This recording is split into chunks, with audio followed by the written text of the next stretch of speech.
Okay, let's take you to the cottage, my friend. And, well, I think a bit of surprise result. And that's no disrespect to Fulham, but Fulham dominated the game, were way the better team. 3-0 victory, stopped Spurs scoring on the incredible scoring run they've been on since Andrews took over. Rodrigo Muniz continues to look a real threat at the top end of the pitch, to the point where Broja wasn't even in the matchday squad, apparently. Oh. And Chelsea, they've had to pay Chelsea more money because he hasn't played. But he's playing so well, Muniz, that tells you it. And Marco Silva and his team, my friend, on the Two Robbies podcast, make a note, are going to get some love today, my friend. So. I'm so pleased, right? Because did we apologise for them a couple weeks ago? We hardly ever see them, do we? Because they're not our main game very often. Because you know why? And this is also a credit, Rob. Yeah, because they're not going to go down, and they're not going to get in Europe. So we kind of go, Fulham. Yeah. It's a shame. But it's a great opportunity to take a good look at the game. Absolutely. A good look at the players, a good look at the team, and it's good. And there's a lot of good players. We'll get to Spurs in a second, Rob, but let's just talk about Fulham a little bit with some of the players that they've got. You look at this guy, Rodrigo Muniz, that's come from nowhere. He was at my old team, Middlesbrough. I think he got 2 goals in 15 17. Was it 17, 2 like and that? 17, yeah. So he didn't do a lot. He's 22 years of age. I think he's $8 or $9 million from Flamengo, I think, in Brazil. And all of a sudden, I mean, is it 7 and 7? 7 and 7. 7 and 7, my friend. I mean, which is amazing. Let me give you a little stat. His 7 goals in his 7 games have come on the day that Amanda Broja signed for Fulham on loan from Chelsea. What, the start? The day he's at is the start of the goals. Wow, okay. Competition, my friend. Yeah, there you go. And isn't it great for Fulham when you lose Alexander Mitrovic at the start of the season? I was just saying they've got a proper player. It looks like a proper player, mate. He's 22 years of age. Do we need to call the Jets a little bit? Of course we do, because he's going to be up and down. He'll have little spells, Rasmus Højlund and all the others. But there's talent there, mate. He's 22. There's talent. I mean, if he keeps doing this, it's a shame because he'll get bought. Yeah. Because everybody wants a striker. Yeah. Brazilian 22-year-old who can get better. Yeah, and I feel like Brazilians, Rob, and I play with Brazilians. I know, do you play with Brazilians, any of your clubs? No. Wimbledon and Brazil didn't mix that well.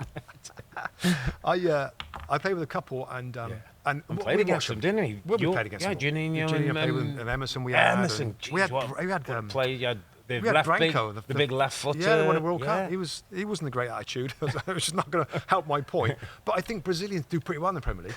Brazilians go pretty well everywhere. Yeah, they travel do pretty well. They're hard-working, they're tough for the most people. part. Yeah, as a generalisation. So, I mean, he's got potential of doing great things. They talk about him getting in the squad for the... Are they? For the England not England, not this one, but for the summer tournaments. Oh, okay. They're talking about... Copa America, is it? Yeah, Copa America. They're looking at him, yeah. Wow. I just thought Fulham, what a good side, right? There's nothing fancy with their system. They're 4-2-3-1. Willian does his thing one side. Alex Iwobi's has proven to be a good, solid, good performer. Yeah, we like Andres Pereira in midfield. Then you got the striker you talk about. You have Paulinho in midfield. Yeah. It's not a bad team. Yeah. To that end, shall I do my underappreciated first? Away you go. This is a Two Robbies podcast first. A unique first. A unique first that we're both going for underappreciated performers for Fulham. Correct. And mine is the left back, Anthony Robinson. I've absolutely no problem with that, my friend. The commentators were enjoying him in the game, and I'm like, you know what? This is right. He could play at a very high level Top than 6 Fulham. club, somebody said, didn't he? We know he's got tons of pace. Yeah. He's a US international. Yeah. Maybe one of their best players right now, given what he's doing at the moment. We know he's always been super quick. Yeah. But just his development into a really kind of a better decision-making, attacking crosser, progressive passer from left back is pretty amazing. And I know I wouldn't want to dribble past him, all right? I mean, he's so quick. Powerhouse he's hard to beat. Yeah. And nobody talks about... we don't talk about Fulham too much. No. Nobody talks about Anthony Robinson. No. But they're sometimes players can come from nowhere and do great things. Just get their head down and learn his trade and improve, and get used to the level. Learn positional as a fullback. If you've got the pace, it helps you on defending and attacking. And if you just get the cleverness with the passing and the crossing, you can go places. So my underappreciated is Anthony Robinson. I'm all in, mate. And I'll chuck another one at you, by the way, with Anthony Robinson. Probably currently, pound for pound, the best US player playing in maybe European in football anywhere. Yeah. I mean, I'm not sure there's many players in the US team who are playing more consistently at that level. Right. Yeah. So well done, Anthony Robinson. Love that one, mate. Yeah. And I'm going to go for my old mate Rodrigo Muniz, my friend. Yeah. And as soon as we finished the show, I got in our WhatsApp group and put Rodrigo Muniz because I knew you'd be all over him, so I got him there first. And it was just because he was I did a little bit of research on him. You know the game's coming up. You know he's starting. You know that he's been in the form. So you want to find a little bit about his background and things up. How hard he's worked on his game. He's 22 years of age. He's starting to get maturity, a bit more understanding of his role. Learning to hold the ball up and bring midfield players and take more responsibility. Obviously, scoring goals, being inside that 18-yard box is important. He was on loan at Middlesbrough. Things didn't go well. Yeah, I didn't hear a ton of great things. Yeah, only 2 goals in 17 games. Didn't play all the time. Yet, Marco Silva, who's an excellent coach who deserves an awful lot of credit as well with this group, Rob, is developing a young talent who now, Raul Jimenez was fit, can't get back to the team. Manabroya looks like he might end up going back to Chelsea because we found one here who looks like he's a footballer. And I said to Bex, how exciting for Fulham that you've got a Brazilian young starlet who could grow into a proper player. Yeah, he could. Could grow into a proper player. I mean, let's hold the Jets in 22. These 3 or 4 more years now of real development. He's got to get his head down. He's got to be hitting those 50 in a season, 60 in a season, getting those kind of numbers, and then we can start talking. But my underappreciated performer of the week, and for someone like Rodrigo Muniz, who hasn't been that easy, he's had to come a difficult way. He's playing away from his natural home of Brazil. And it's come good in the Premier League. Well done, young man. Now continue it through till the end of the season. Exactly. Get some numbers on you. Right, we've got to switch to Tottenham, mate, because of all the games you've seen this week, I was shocked. It was a shock, it wasn't. It was. I couldn't believe what I was seeing. I saw the lineup. I'm like, wow, that's a strong team. Good. And on the back of winning against Aston Villa 4-0. 4 goals in the second half against that Villa. Is by far the worst we've seen Tottenham under Ange Postecoglou. Agree. And afterwards, totally agree. I think he looked a little bit stunned. I mean, he played it right down. Yeah, he did. Understated. Yeah. What the heck was that performance all about? I mean, where did that come from, Rob? Well, I said to Bex, and I don't use this word lightly because we're all pros, we all train, we all know what's required. I said, lack of physical kind of preparation. Yeah. Lack of mental preparation.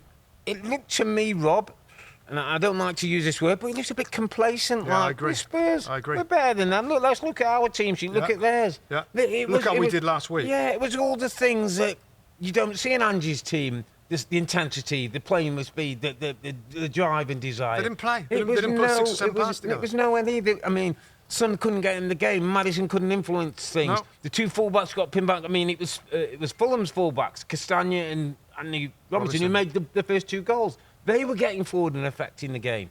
I've got like so open. To play through. The midfield had no control. I mean, Fulham could have had 3 goals in the first. I think I text you goofing around. Like, this should be 7-0 to Fulham. I mean, we know that Spurs can be open when their football's not right because they're so in advanced areas to make their game happen. Yeah. When the football isn't good, they are wide open. I mean, players just running through. Van der Ven,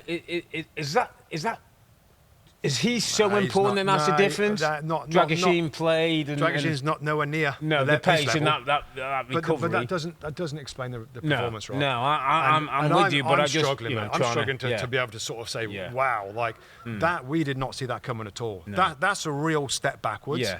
And we can say, and the commentators in the game said, like, bad day at the office. But that's a bit of a worrying day at the office, I would say. I mean, maybe that's the first one. Yeah, and maybe this is the first time we've stung a little bit because what we've seen from them has been great and we've loved it and they've had injured players. Correct. But it's so disappointing that all those guys are back. I think Bashar came off the bench. It was only Van der Ven who Van der Ven's the only one missing. Who was missing from... So it was very, very strange. I just made a note of some of his quotes, Rob, and I want to ask you about this before we move on. Yeah. He sort of said we gave the ball away a lot. But this is part of our growth, and we want to learn from it. We didn't have the same intensity, so agree that. The intensity. Yeah. I know, I think you talked about it on the show, Rob, but Ange is very reluctant to talk about a target of the top 4. Yeah. Like they say, you're such and such from away from the top. And he said, it's just about how we play. It's more about how we play. He's coming across, he's not interested in getting in the top 4. It's more about us developing and improving and getting better because we want to win everything. We want to, and I like that. But I like part of it. But I don't like it all. Yeah, I don't like it all. Shouldn't he kind of? Wouldn't It's you got want to him? be. I mean, unless you're saying something different in the dressing room. Yeah. It could be the public. And I just wonder with, and I said to Bex, like with Mourinho and Conte, two very different types who'll come out and publicly. Yeah. I'm wondering if he's feeling this group is very different. We don't want to put an expectation on that we're really going for the top 4. Yeah. So if we don't make it, it'll be a failure. failure. Conte, it was a very different thing, wasn't it? About the top 4, and then these players ain't good enough, and I in Champions League, and it was all that. I just wonder if he feels that this group don't respond well to that, Rob. Yeah, maybe he just doesn't want to put the pressure on them. Yeah. I mean, I do like the bit that he's listen, I know there's targets, and I heard him say once that, if you get in the top 4, the season ends very quickly. What did that do? Like, you've got to be more... He just wants them to develop and get better, and I like that. Yeah. And listen, we're not going to go too far on this, it was the shocking performance of the weekend for me, Rob. And, but again, last word for Fulham, they're sat, the 12th place right now. If it's been a difficult season. Can they get top off? I said, can they get into the top half of the table? 38 points. Can they get close to? Wolves are 41 points. Yeah, can they get up there? So 8, 9. It'd be a brilliant season, wouldn't it? If that guy, what's gone on, keeps scoring, why not? Sure. What's gone on?